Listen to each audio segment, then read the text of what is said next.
Good morning to all. Welcome to TSN school. हम पढ़ रहे हैं कक्षा 9 हिंदी व्याकरण का पाठ्यक्रम। आज का हमारा विषय है उपसर्ग। उपसर्ग किसे कहते हैं, उपसर्ग कितने प्रकार के होते हैं, उपसर्ग की विशेषताएं क्या होती है, उपसर्ग कहाँ पर लगाए जाते हैं, ये हमने इसके पिछले वीडियो में पढ़ा था। सबसे पहले तो हम ये जानते हैं उपसर्ग किसे कहते हैं। उपसर्ग वे शब्द होते हैं जो शब्द के आरंभ में, वे शब्दांश जो शब्द के आरंभ में जुड़कर उसके अर्थ में परिवर्तन ला देते हैं या विशेषता ला देते हैं, वह उपसर्ग कहलाते हैं। उपसर्ग हिंदी में उपसर्ग 4 भाषाओं के रूप में प्रयोग है, संस्कृत के, हिंदी के, अंग्रेजी के और उर्दू के। इसमें हमने संस्कृत के उपसर्गों का कुछ अध्ययन किया था कि संस्कृत के उपसर्ग कौन कौन से होते हैं।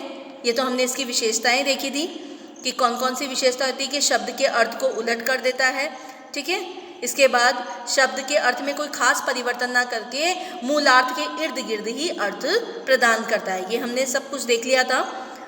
अब इसके बाद हमने ये देखा कि हिंदी बोलते समय हम 4 तरह के भाषाओं से उपसर्ग का प्रयोग करते हैं, संस्कृत, हिंदी, अंग्रेजी और उर्दू। इसमें हमने संस्कृत के उपसर्ग, उनके अर्थ और उदाहरण देखे। आज हम हिंदी के उपसर्गों का अध्ययन करेंगे। हिंदी के उपसर्ग वे उपसर्ग मतलब ऐसे उपसर्ग हैं, कुछ उपसर्ग वैसे हैं जो संस्कृत में भी प्रयोग में लाए जाते हैं और हिंदी में भी प्रयोग में लाए जाते हैं। तो सबसे पहले हिंदी का उपसर्ग है अन। ये उपसर्ग हमने संस्कृत में भी पढ़ा था, निषेध अर्थ में। अनमोल, अलग, अनजान, अनकहा, अनदेखा इत्यादि। अनलग है ना, ये अलग जो है ना अ उपसर्ग का है। आया समझ में। अध, ये भी हमने देखा था, ये हिंदी का भी है और संस्कृत में भी इसका प्रयोग किया जाता है आधे अर्थ में। अध जला, अध खिला, अध पका, अध कचरा, अध कच्चा, अधमरा इत्यादि।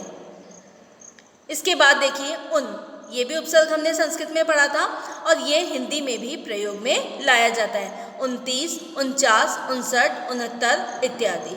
भर, ये भी संस्कृत का उपसर्ग है और हिंदी में भी इसे प्रयोग में लाया जाता है। पूरा या ठीक, भरपेट, भरपूर, भरदिन, भरसक इत्यादि।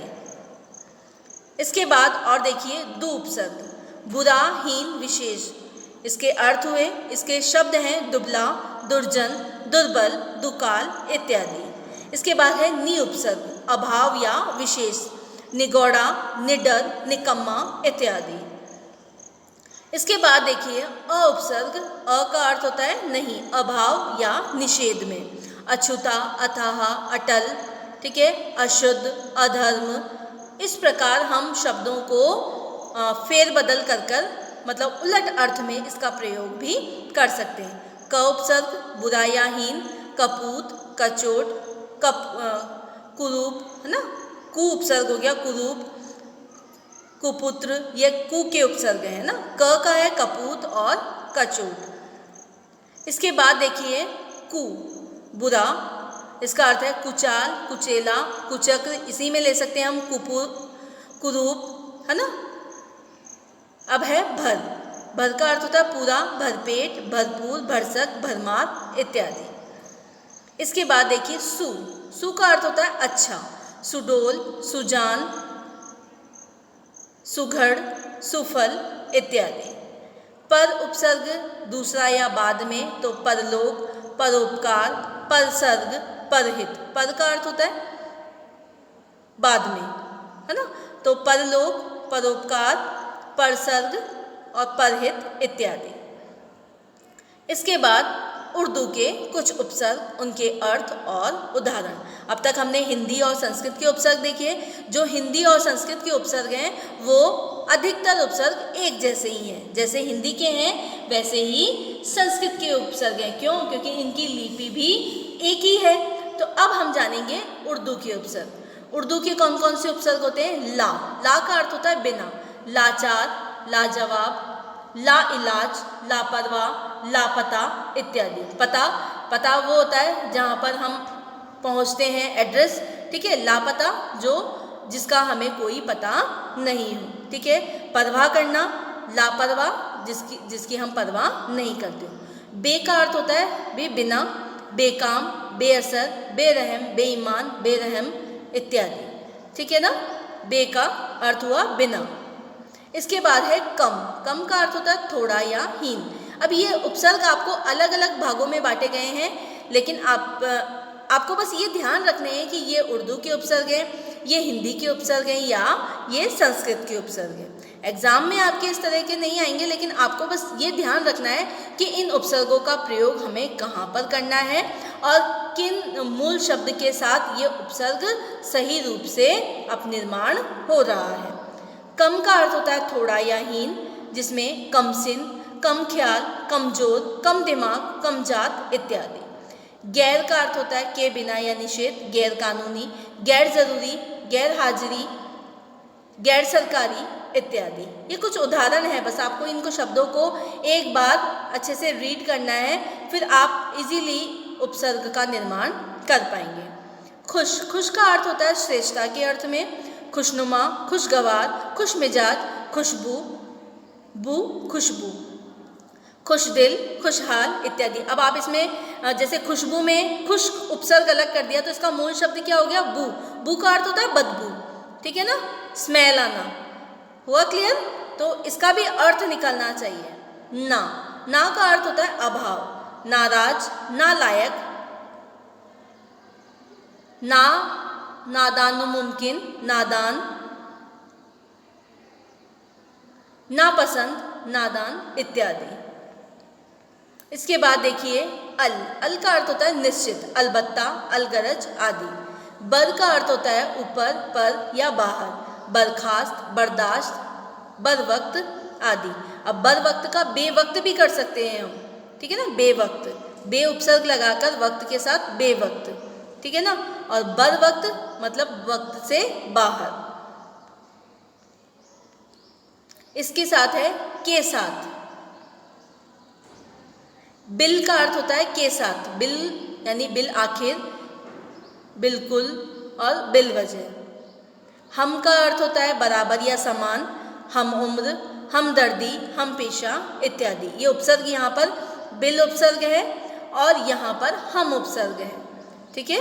इसके बाद है ब उपसर्ग, और अनुसार, इसमें बनाम, बदौलत, बदसूरत इत्यादि। इसके बाद है बा उपसर्ग, जिसमें सहित या बकाए, जिसमें बाइज्जत, बाअदब, बामौका आदि। इसके बाद और उपसर्ग देखिए सर। सर का अर्थ होता है मुख्य, तो सरताज, सरपंच, सरकार, सरदार इत्यादि। ये तो हमने देख लिया था बिल यानी बिना, बिला वजह, बिला शक, ठीक है ना, बिना वजह के। हर का अर्थ होता है प्रत्येक, हर दिन, हर साल, हर एक, हर बार इत्यादि। अब इसके बाद हम पढ़ेंगे अंग्रेजी भाषा के कुछ उपसर्ग। जैसे सबसे पहला है सब। सब का अर्थ होता है अधीन या नीचे, सब जज, सब कमेटी, सब इंस्पेक्टर, मतलब इंस्पेक्टर है उसके नीचे वर्क करने वाला सब इंस्पेक्टर, ठीक है। इसी प्रकार डिप्टी, सहायक, deputy collector, deputy registrar, deputy minister. Collector से जो नीचे का वर्क कर रहा है वो डिप्टी कलेक्टर हो गया, ठीक है। रजिस्ट्रार के नीचे जो वर्क कर रहा है वो, उसका जो सहायक है वो डिप्टी सहायक हो गया।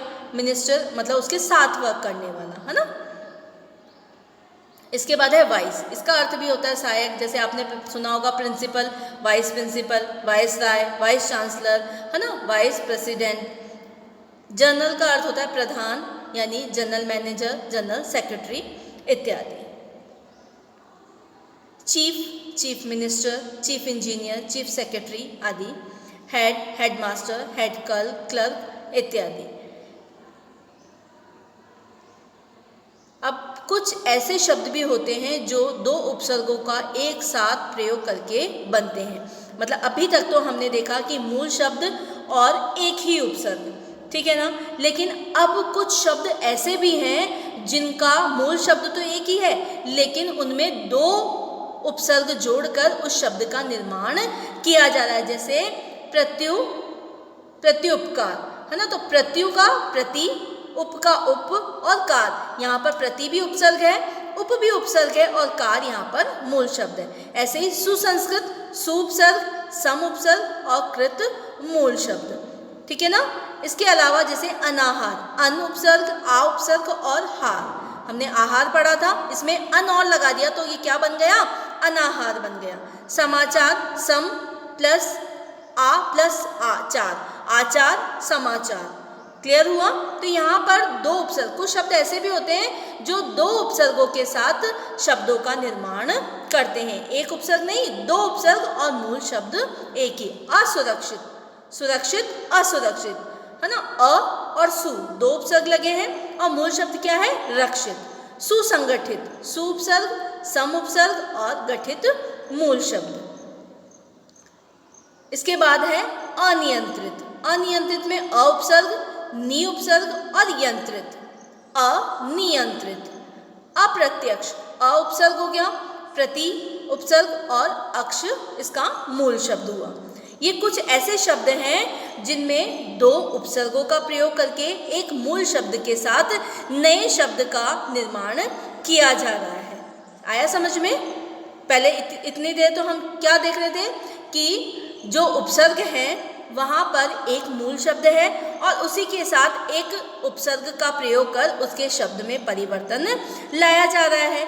लेकिन यहाँ पर हमने कुछ 7-8 शब्द ऐसे देखे हैं जिनमें दो उपसर्ग हैं और एक मूल शब्द बनाकर शब्दों का निर्माण किया जाए। जैसे प्रति, उपकार, प्रति उपसर्ग, उपसर्ग और कार मूल शब्द। सुसंकृत, सु उपसर्ग, सम शब्द और कृत सुसंस्कृत।